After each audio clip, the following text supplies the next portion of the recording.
Just like that. How can you not love it? It might not be one of the most popular methods nowadays fishing the Waggler, but you've got to label it as one of the most enjoyable. And for me, it takes me right back to fishing when I was a kid.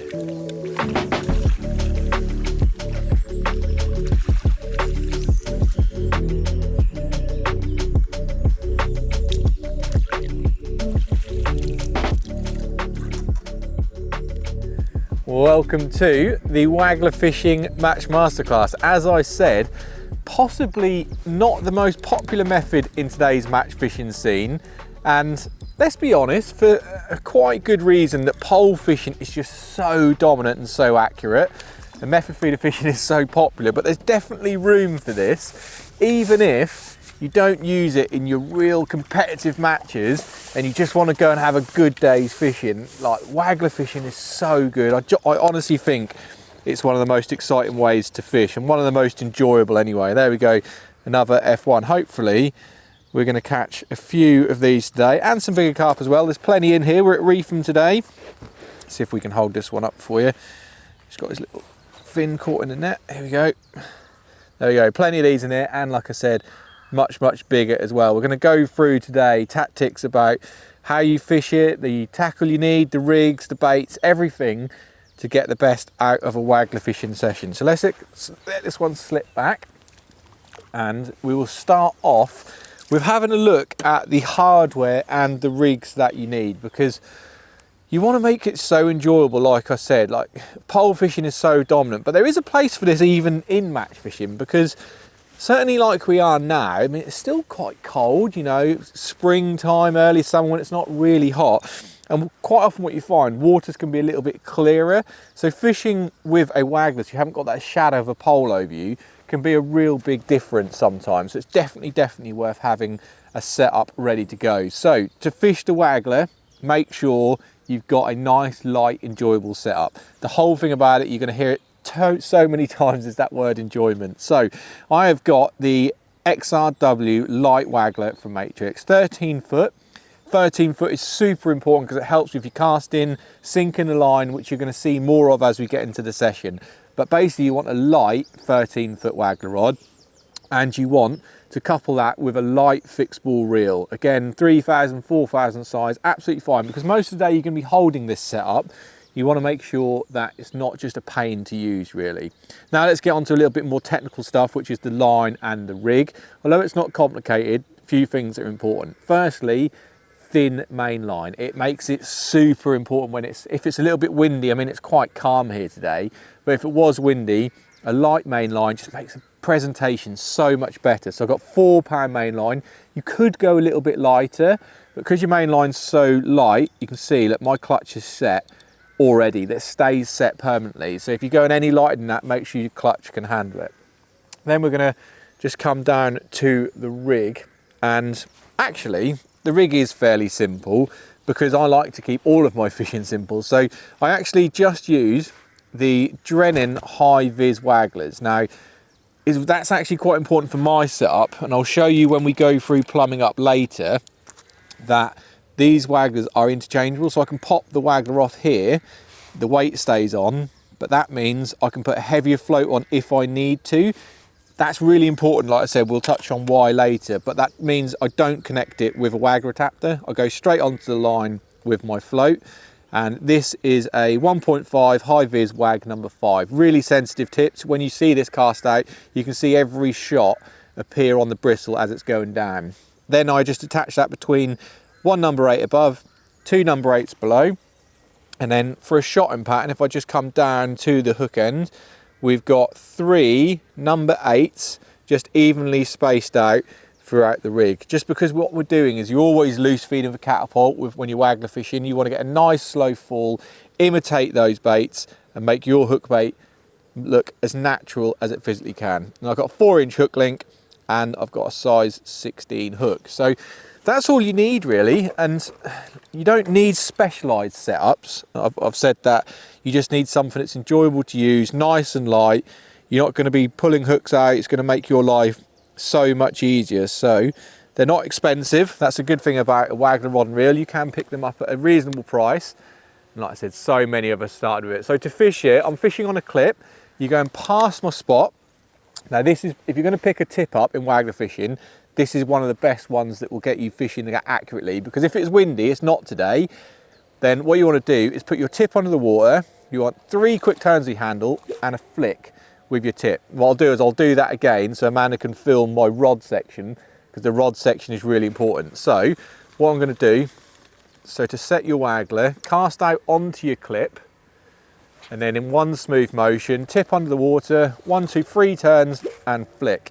And now that all of that line from the tip of my rod to my float is sunk, and you can see with my rod when I leave it sitting on the rest how it's sitting, I leave it slightly under the water. So if there was a tow and something like that, that Waggler's not going to get moved out of the way. And that's one of the hardest things when you're Waggler fishing, is being accurate. So if you do that, you're going to stay accurate every time, because you're hitting your clip, you're doing your 3 turns and a flick, which means when that Waggler pops up, it's popping up in the same place every time. So you've got your far bank marker, you know you're at the same distance. It's now just a case of feeding with a catapult. And when you are Waggler fishing, I do like to be fairly positive, fairly aggressive with my feed, and you want plenty of bait falling through the water, try and draw those fish in.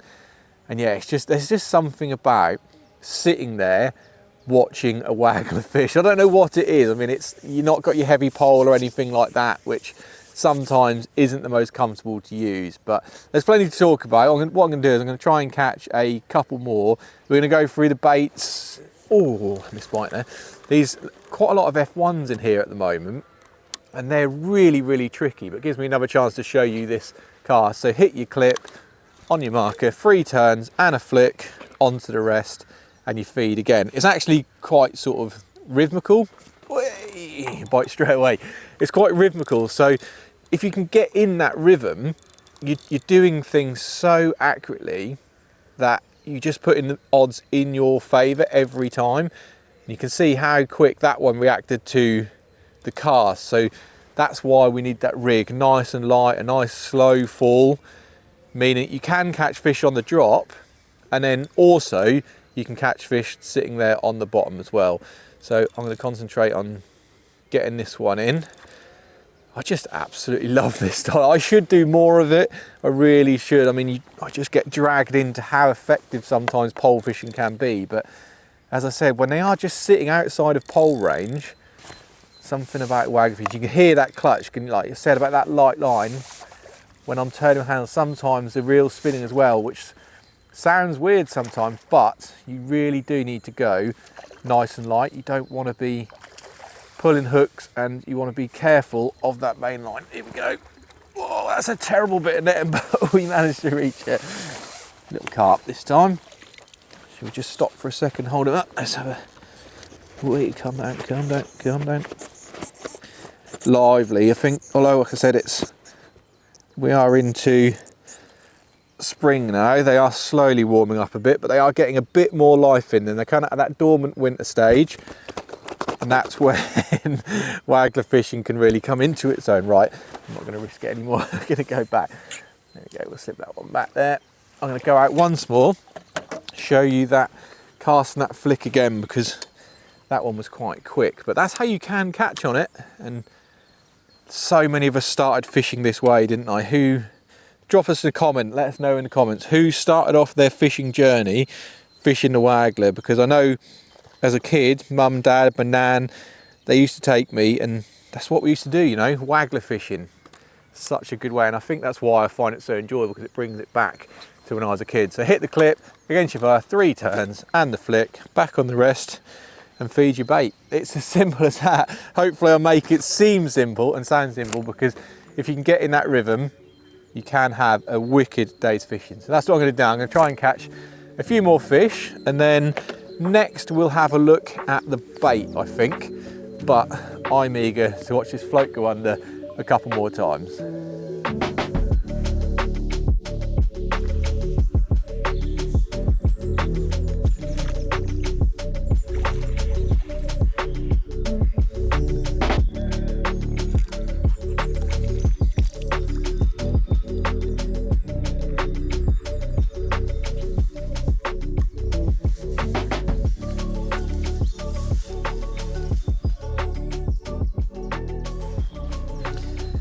Another fish comes there. It's been really good fun, and I'm so chuffed that this sun has tried to make an appearance. It's well, it's been absolutely freezing this morning, and it's just breaking through the clouds, and oh, it just already feels like 5 or 6 degrees warmer. I was really cold. Amanda told me it's going to be warm today, so I didn't wear any thermals or anything. And definitely cold this morning. But we've only managed, oh, hook's come out of the net on that one. We've only managed the little F1s at the moment. No bigger carp, but they are keeping us busy. And the bites of these are super delicate. So there's a little point I want to touch on about that in a minute. But what I'll do is I'll put this one back and I will talk you through the baits, because when you're waggler fishing, really you can use any bait you want. Certainly if you know that your lake reacts to a certain bait. But for me, what works really well whenever I go waggler fishing, I don't know why, is maggots. Now, unless there's millions and millions of roach, that's my #1 bait, just because you can feed them fairly accurately, you can feed them positively, you get that slow fall through the waters, there's loads of positives to it, and they can withstand cast and strike. So if you miss a bite, you can come in and go straight out again, where other baits like corn and pellets are very, very good, but they don't withstand such casts and stuff like that. And I have actually got some pellets with me as well, and I'm feeding both. I'm feeding maggots, I'm feeding pellets. So let's start off with, let's quickly do the pellets. They're the ones that I use everywhere, the best pellets in the world. Dynamite F1 Sweet. I use these all year round until it gets to the absolute height of summer. And I've just caught a fish when I baited that rig up just down the edge there. Oh dear, maybe we should have fished down there. Right, that was an interruption. Let's get that one in. What are the chances of that? Oh dear. Couldn't make that up. Right, let's and it's not a bad one actually. Look at that. Look. Quite a rare one, fully scaled, perfectly hooked, not even plumbed up the right depth there, so that is an absolute luck fish, that one. Right, let's get that one back. Right, I'm not going to bait up my rig so that doesn't happen again. So yeah, the F1 Sweet pellets, I use them all the way through until it's real summer, and then I'll probably switch over to krill. But like I said, maggots, they are my #1 bait for waggler fishing. But take a look in these two tubs and look at the difference with these ones here in my left hand. They are super flavoured and they are red, like a vivid red, compared to a standard red maggot that you get at a shot. I hope on camera it picks up to how much more vibrant they are, because it's absolutely amazing. How you do that couldn't be any more simple. It is shake and catch from Dynamite. It's the colour flavour enhancer in the red krill. Literally all you do is, with your standard maggots that you buy, you just need a little dusting, sprinkle it over, not much, and just leave them. So these would now obviously take that colour up, but these ones have been in here. I bought these yesterday morning, so they've been in for just over 24 hours. And the maggots themselves go really, really dark red. If I just take some even out of the dust, you can see it's not just the dust that's doing it. You can actually see the maggot colour difference. It's amazing, like super different. And I think that they make a big difference. Let me just clip my microphone back on, because I've just knocked that off. And we'll go back out. We've got microphones to clip on, we've got fish hooking down the edge, and we're going to go and see if we can catch another one, or certainly talk to you about that bite that I was talking about, them real delicate bites. So you obviously don't have to fish the waggler far out, but for me it does work best. In saying that, I probably should be fishing down here. We just caught that one, but the same process. And what is really important to do is have things as delicate as they can, ready to see those bites. So I've actually got one number 8 less than what I would normally have on this rig, because I want to be able to show you the float on camera. It's not always, there we go, it's not always so easy to see the floats on the camera. So I actually have a little bit more bristle showing. But you've got to think about, when I said earlier, pole fishing is, you know, it's the #1, it's the most accurate. And one of those reasons is because your rigs can be so much more delicate. So even though I've got this shotted lovely, it's still not as delicate as a pole float. And I promise you, if you have like 2 or 3 centimetres of bristle showing, there's so many bites you're not going to see. I've had loads of bites today where they've not even pulled under the bristle that I've got on here. So if you had even more, you're not going to see them at all. Let me unhook this one. And hopefully, if we don't get a bite as quick, I might be able to show you what I mean on the bristle front. So that one can go back. Hopefully we're catching some bigger fish in a minute. But these F1s sometimes do get it pretty quick, and I hope that sun stays out as well.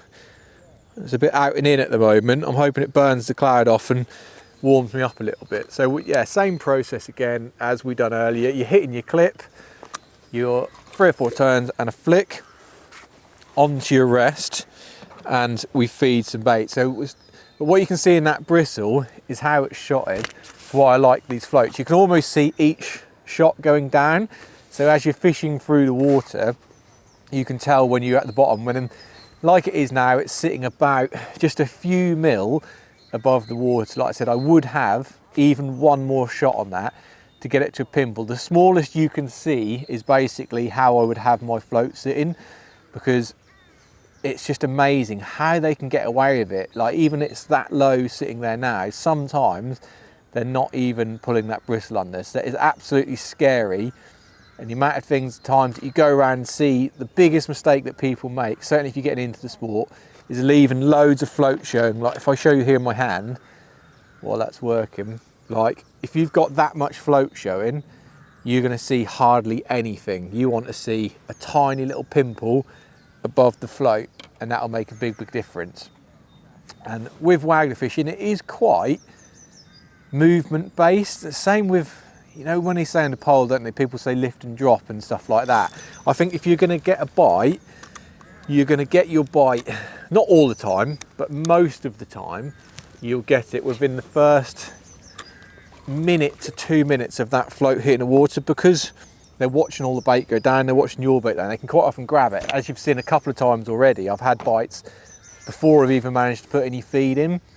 So I would keep yourself busy, and I'd keep the feed going in, and I'd keep your waggler and your hook bait falling through the water. So I've just had that cast, we can see those shot going down. I'll give it about 30 seconds to a minute, and then if you don't get a bite, you can do a little twitch, which I'll just do it early to show you now. You can literally just turn the handle, twitch your float, comes back up, and you just create that little bit of movement again.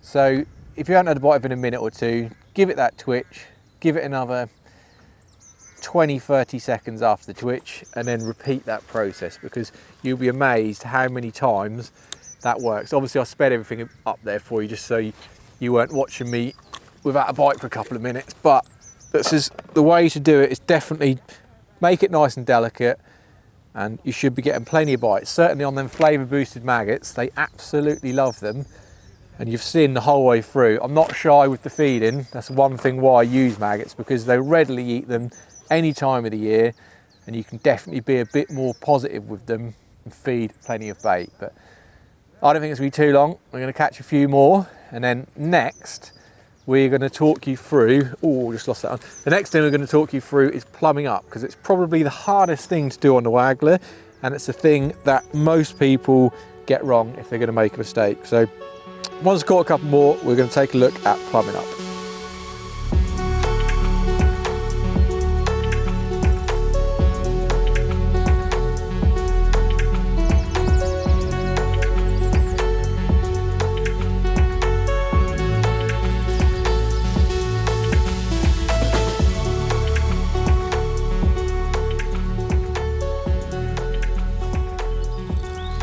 I really need to stop fishing now and get on to the next bit, which we said is going to be plumbing up. It's just been really enjoyable. Since that sun's come out and I've warmed up, I can't stop. The big kid in me is like, let's just catch another one. And it's just the best way of catching. Something about Waggler fishing, I know I've said it over and over again, it is just superb way of fishing. But I'm going to get this one in. We've had a few bigger fish as well, which is nice. A few carp made appearance. This one's another F1. But just getting bites, that's what it's all about. Just putting fish in the net. If you are going to go somewhere Waggler fishing, go somewhere you can catch a few fish. Certainly if you're getting into it, because the last thing you want to do is lose confidence in it. So, right, plumbing up is potentially one of the things that people find the hardest to get right. And I do agree as well. When I first was getting more used to it, plumbing up was a thing that you just wasn't fully confident with. So hopefully I can show how I do it, which might put a bit of confidence into you. Now, I will be changing my float. I touched on it earlier, but why I want to do that is because if I just lower this off the rod, now that plummet is on the bottom, way deep in that. But if you look at the float when it sits here, if I didn't change my float, that looks pretty good. Like that looks to me, you'd be like, oh, I'm happy with that. But there's probably 2 foot of line there loose between the plummet and the float. And I wouldn't really know it by seeing my float like that, because all my weight is around the bottom of my float.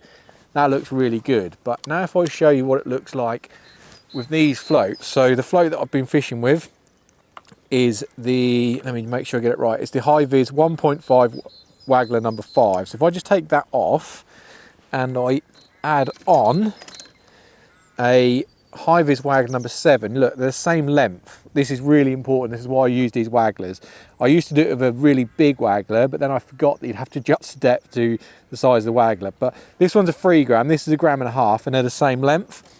So if I just put this onto the same weight, this float is now way more buoyant than the shot that I've got attached to my line. So if I just lower it off the tip again, just off the tip of my rod, so we know it's too deep, but look at the Waggler, look how far it's sticking up out of the water. So it's clearly obvious that that's not plumbed up properly.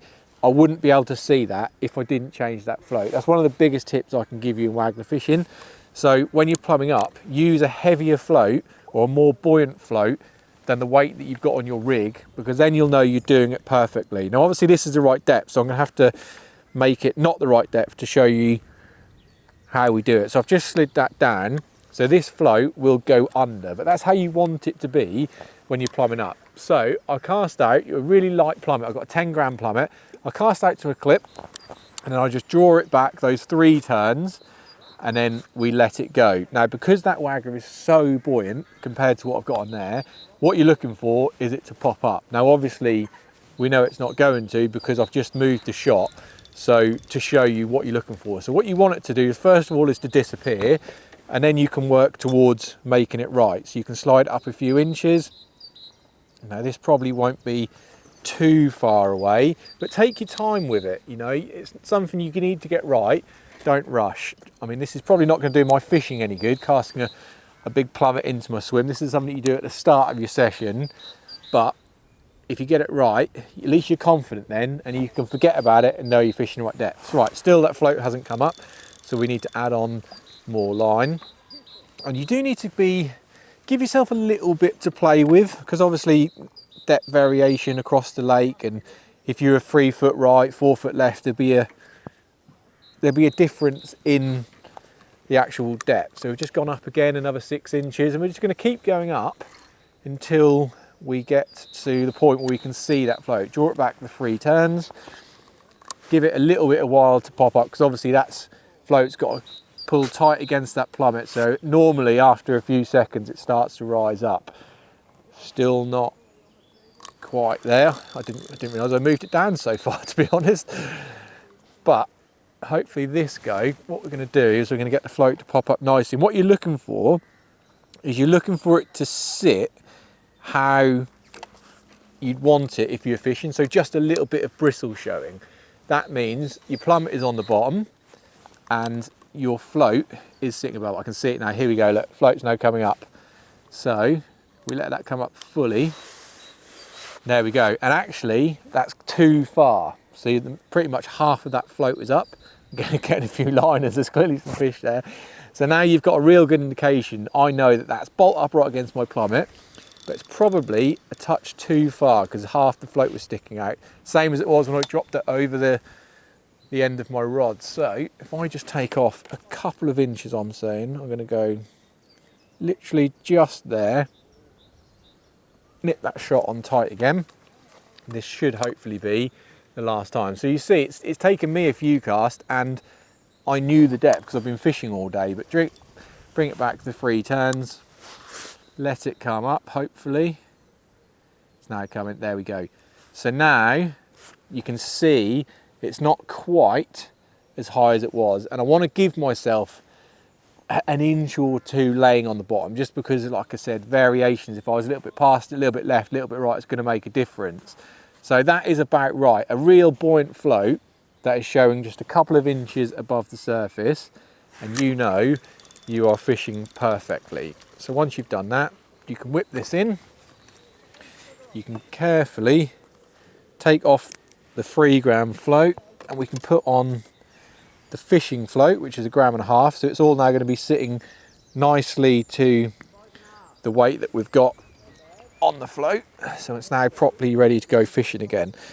Let me see if I can catch one. That's not going to done my fishing any good with that crashing through the swim, but it does give me the opportunity to show you exactly what I mean and how important it was. So we know we're fishing the right depth again now, past the spot, 3 clicks, that's exactly where we've just plumbed up, and we can start fishing again about feeding that bait. Like I said, I'm not 1,000,000% sure how much effect that's going to have. I don't think it's going to be too bad, if I'm honest. These fish are quite used to a little bit of noise, but it's just so nice now. It's perfect. The weather is just flat calm. If you were going to pick a day to fish the Waggler, you'd pick it like this. If you can get the wind off your back, that helps massively. But yeah, it's just a wicked way of fishing. I'm going to give this a minute or two. If not, like I said, you can always give it that. Oh, that was a line. I see a fish just short of the rig there. You can always put that twitch into the account. Another thing worth trying as well is when you hit the clip, occasionally I'd give it 10 seconds to see if you get a bite before you do your twist and your flick. That is exactly why. And what's happening there is those fish are sitting just behind your feed, and sometimes you can catch the odd fish on what we call the splash. You've probably heard people do that when they're pellet waggler fishing. So those fish are sitting slightly behind your feed, your rig lays in nicely against the clip, and as it's falling through the water, the only bait there is actually your hook bait, because all your feed bait is short of that. That was a wicked, I don't know, doesn't normally happen as good as that on camera when you try it, but every now and again I'll do that. I'll give it a 10-second chuck beyond where I'm fishing before I do my reel in and my flick. But apart from that, that's pretty much all the tips that I've got while you're Waggler fishing. And if you put those into practice, hopefully you can catch a few as well. Like I said, it's just, I should do this more often, I really should.